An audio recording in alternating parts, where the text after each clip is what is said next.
नमस्कार दोस्तों, मैं हूं प्रियतम और आप देखना शुरू कर चुके हैं द राइवल वर्ल्ड। दोस्तों, सन 2010 में एक हॉलीवुड मूवी आई थी जिसका नाम था दी अनस्टॉपेबल और उस फिल्म के डायरेक्टर थे टोनी स्कॉट और उस फिल्म में अहम भूमिका में थे डेंजल वाशिंगटन और क्रिस पाइन। तकरीबन 1 घंटे 40 मिनट की ये एक्शन थ्रिलर मूवी ने ऐसा समा बांधा था कि पलक झपकने तक का फुर्सत नहीं था।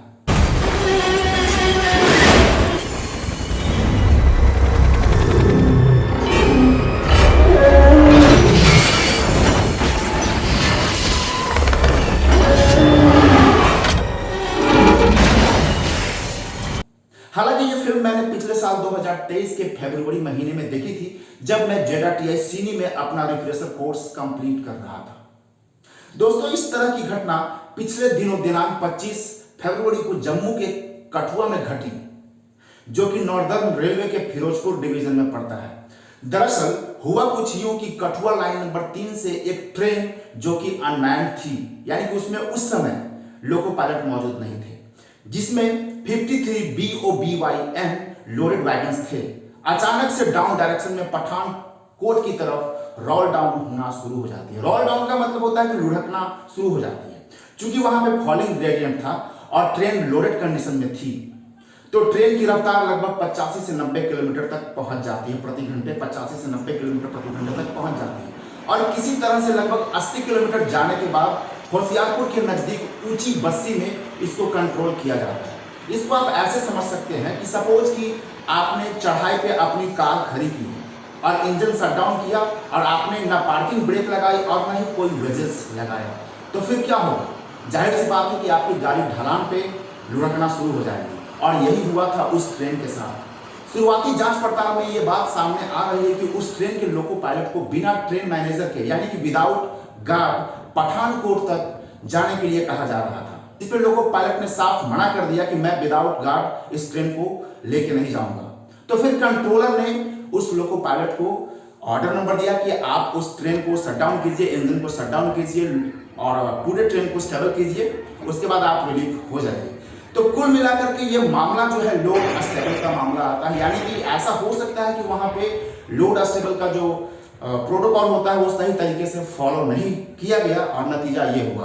तो आज की वीडियो में हम यही डिस्कस करने वाले हैं कि लोड अस्टेबलिंग जो रूल है क्या कहती है।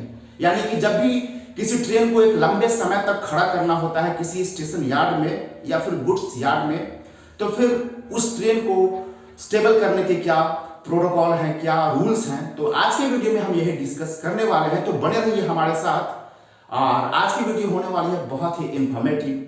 अगर हमारे चैनल पे पहली दफा है तो प्लीज हमारे चैनल को सब्सक्राइब कर लीजिए, साथ ही साथ बेल का बटन जरूर प्रेस कीजिएगा ताकि आगे आने वाली वीडियो का नोटिफिकेशंस मिलता रहे और इस वीडियो को जितना ज्यादा से ज्यादा हो सके शेयर करना ना भूलिएगा।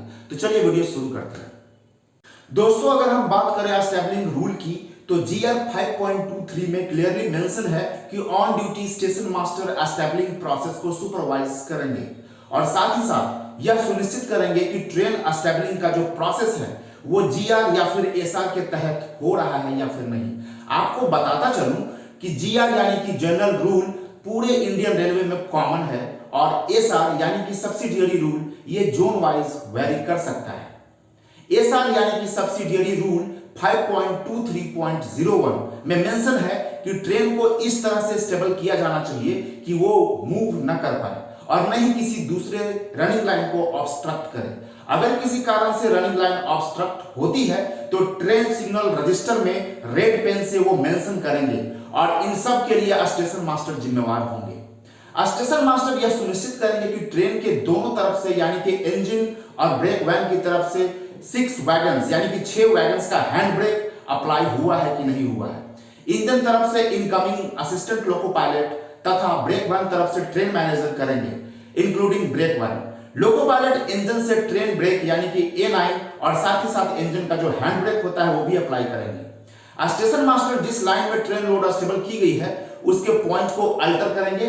SM यह सुनिश्चित करेंगे कि स्टेबल ट्रेन के दोनों तरफ 2-2 स्किड्स यानी कि कुल मिलाकर के 4 स्किड्स लगाया गया है कि नहीं लगाया गया है। अगर वो ट्रेन स्टेबल की गई ट्रेन अगर उस स्टेशन यार्ड में 3 घंटे से ज्यादा अगर रहने वाली है तो फिर दोनों तरफ से सेफ्टी चेन बांधा जाएगा और साथ ही साथ पैडलॉक लगाया जाएगा और इन सब का सुपरविजन करेंगे एएसएम, स्टेशन मास्टर या फिर जो भी यार्ड मास्टर होंगे। और ये सब काम जो होगा स्टेशन स्टाफ के द्वारा संपन्न किया जाएगा। ये सारा कुछ हो जाने के बाद जो ट्रेन मैनेजर होते हैं एक एस्टेब्लिशिंग मेमो लिखेंगे जिसमें उन सारे वैगन का जिक्र होगा, जिसमें हैंड ब्रेक अप्लाई किया गया है और उस मेमो पे लोको पायलट का भी सिग्नेचर होगा, ट्रेन मैनेजर का भी सिग्नेचर होगा और उस मेमो को आपको एसएम को दे देना है, यानी कि ऑन ड्यूटी जो एसएम है उनको दे देना है। और ये जो मेमो होगा ना उसको कार्बन कॉपी में आपको लिखना है और लिख करके उस मेमो को उसका एक रिसीविंग कॉपी, कार्बन कॉपी जो होगा वो आपको अपने पास रखना है। तो कुल मिलाकर के मोटा मोटी जो स्टैंडिंग का जो प्रोसेस है वो यही है। तो आज के वीडियो में बस इतना ही, मिलते हैं नेक्स्ट वीडियो में, तब तक के लिए टेक केयर। जय हिंद, जय भारत, जय भारतीय रेल। धन्यवाद।